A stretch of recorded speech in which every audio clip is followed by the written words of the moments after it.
This is the little washer. And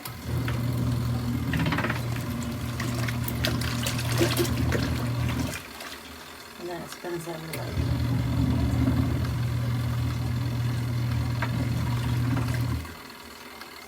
It goes back and forth basically.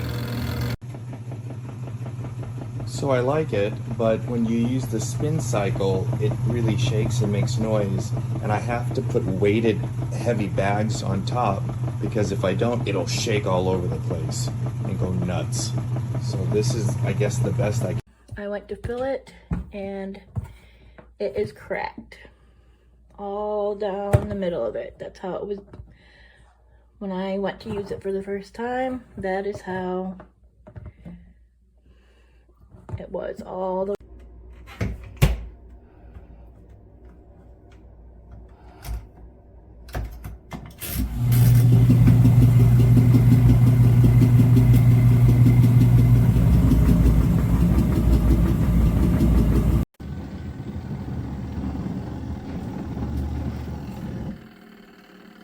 seam's broken.